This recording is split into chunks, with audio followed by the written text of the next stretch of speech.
It's amazing that Tucker's recent interview with the pro-Bitcoin presidential candidate in Argentina is at 365 million views. I guess Fox News kind of shot themselves in the foot letting Tucker go. Anyway, today I have another quick clip from Tucker's interview a couple of years ago with Michael Saylor. In this clip, Michael discusses Bitcoin's safety in how it answers three important questions, three criteria that he needed for an investment. The first one is, can it be banned? The second is, can it be hacked? And the third is, can it be copied? Tucker also asked Michael why governments would allow this and not outright ban Bitcoin.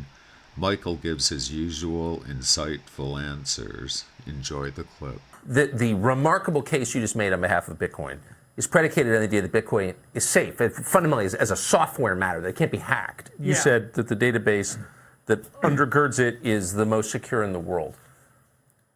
Why are we so positive that when the CIA can be hacked, that this can't be? Yeah, when we started down this journey, we were looking for digital gold. We're looking for engineered perfect gold that you can move at the speed of light and program on a computer. Yes. And the theoretical answer to that is a crypto asset that's got a fixed supply that's secure. Yes. So we went on this search, and there are 10,000 cryptos, Tucker. Yes. Right? We had to look. Is it Bitcoin? Is it Bitcoin Cash? Is it one of the clones? Is it Dogecoin? Is it, you know, fill in the blank. We applied the MicroStrategy test. It's a three-part test. Will it be banned? Will it be hacked? Can it be copied? Yeah. Right? If you can duplicate it 18,000 times, then it's not scarce and it's not unique. It's not the dominant one. Okay, and if it gets banned, that's no good for us, and if it gets hacked, that's no good for us. So first of all, how can you know the answer to this from the engineering itself? Well, you can't. If the year is 2009 or 2010, you don't really know whether it'll be banned, copied, or hacked, right? There's a lot of uncertainty. We started on our quest in 2020. So in 2020, we had 12 years of history. So what did we see? Well, by 2020, the system had been attacked thousands and thousands of times, but no one had hacked it. So we had $180 billion sitting in a network that no one could figure out how to hack. No one ever hacked it. People, by the way, people will hack the banks around it or the wallets around it, but not the underlying network. So we had 12 years of no hacking incident. Now, and very good reason to believe it won't be hacked, because it is the most secure database in the world. And why is it the most secure? Because the way it works is you have to run a SHA-256 ASIC miner. It's a very special purpose computer. That computer only does one thing. It protects Bitcoin.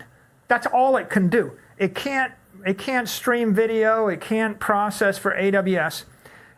That network is that computer is millions of times more efficient at generating crypto hashes that defend the Bitcoin network. It's a special purpose thing, 7 generations.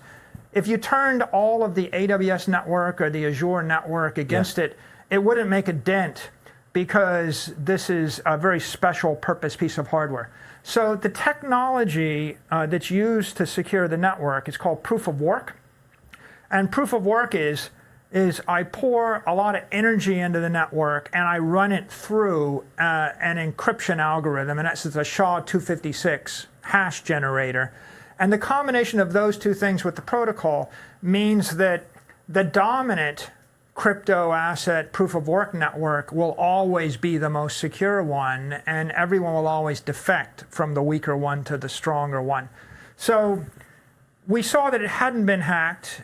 There's no way to finesse it, no matter what you do, because it really is it's a brute force wall of encrypted energy.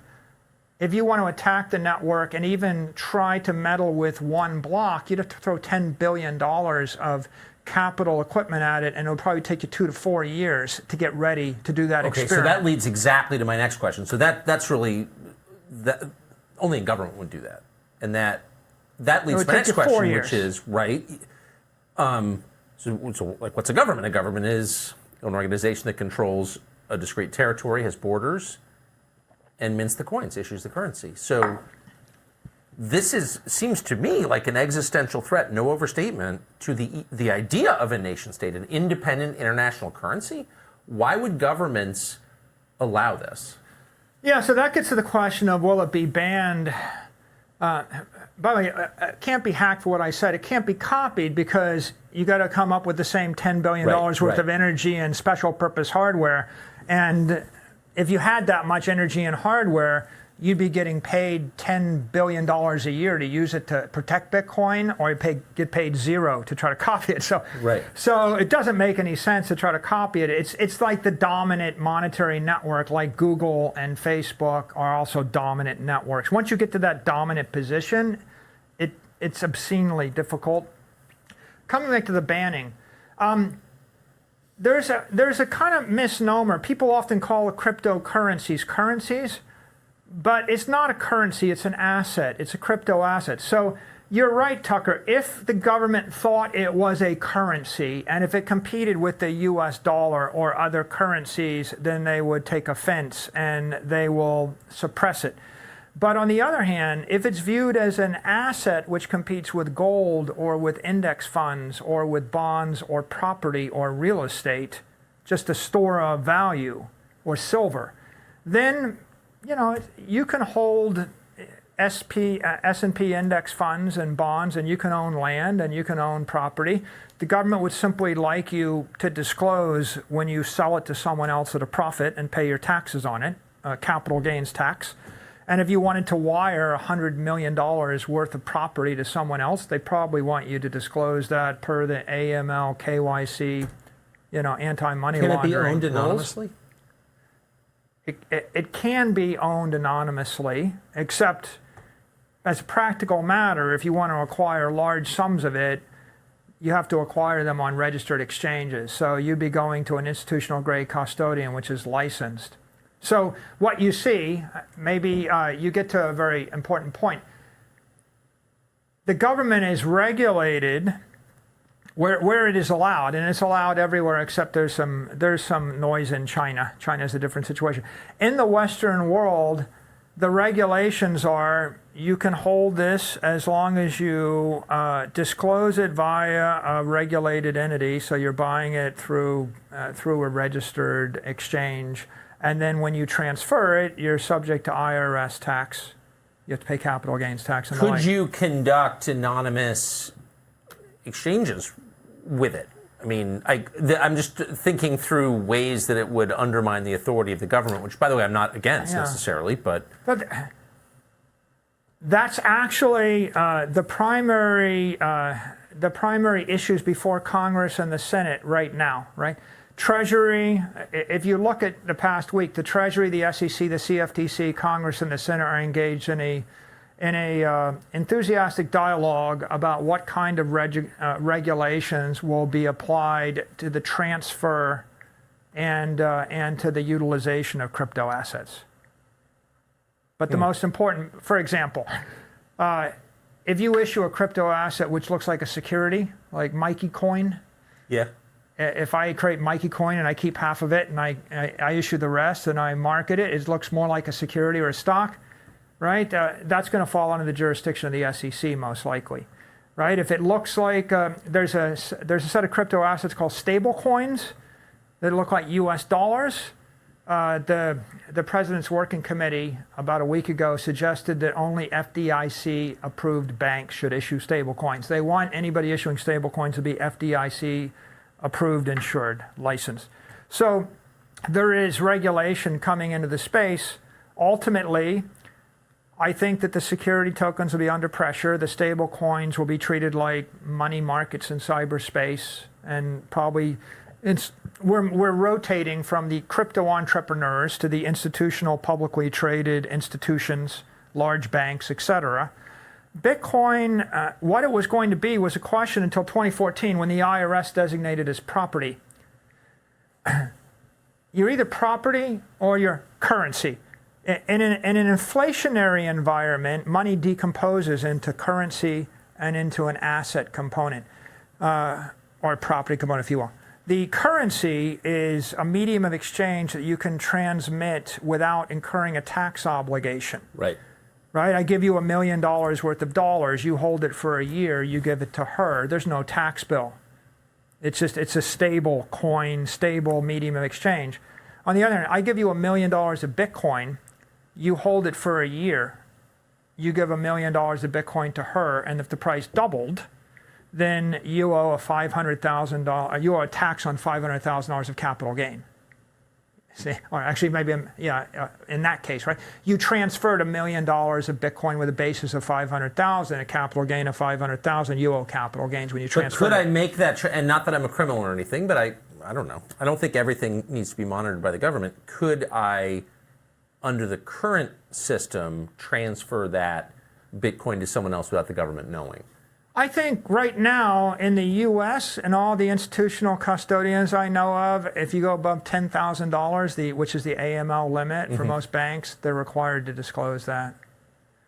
Right. Yeah. So we're moving to the point where if you're transferring property, like if you wired me $1 million with Apple stock, right, there'd be a tax bill on that. Oh, for sure. If you wire me $1 million of Bitcoin through any kind of institutional exchange, there's a tax bill on it. Is it possible to buy and sell Bitcoin outside of institutional exchanges? There are peer-to-peer networks, and there's a lot of back and forth over whether or not those are allowed or not allowed, and it varies by jurisdiction.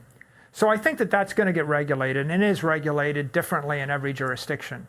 Generally, the scurrying is what's the regulation around tax, transfer, disclosure, anti-money laundering, counterterrorism disclosures, right? Is the disclosure none at all? Is the disclosure above 10,000? Is the disclosure 600? Right. And so all of the sparks are around how much economic freedom, right? And they have different impact. For example... By the way, could you, when you use the terms terrorism and money laundering, can you use air quotes? Do you mind? Yeah. Sorry. It's above my pay grade, Tucker. Okay. So, right? All above my pay grade. Yeah, right. Now you got to put Here's my key point, right? You're a family, you're an institutional investor, you're a corporation, you see inflation. You either buy some land, yes, you buy some stocks, you buy a bunch of gold, or you buy Bitcoin. Why would you buy the Bitcoin? Because you want the apex asset. Exactly. You don't want the dilution of gold. You don't want the dilution of stocks. You don't want the property tax on property. You don't want the maintenance headache of property.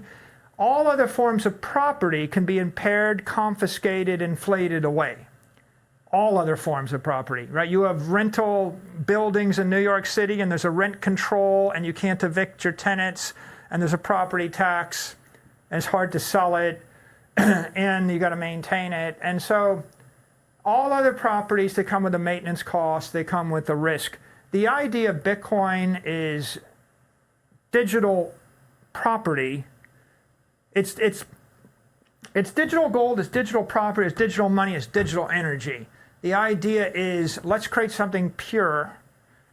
It's better gold than gold because $1 billion of it is weightless, moves at the speed of light for free, and I can hold it in my head. It's better property than property because there's no maintenance costs and I can't seize it from you. It's better money because for the same reason, it moves at the speed of light, it's programmable. Yeah, try to send money on a Saturday afternoon. Try to send a currency on a Saturday afternoon from a bank here to a bank in France or a bank in Nigeria. You can't do it. Just can't do it. So it's not spoils of war, it's spoils of peace.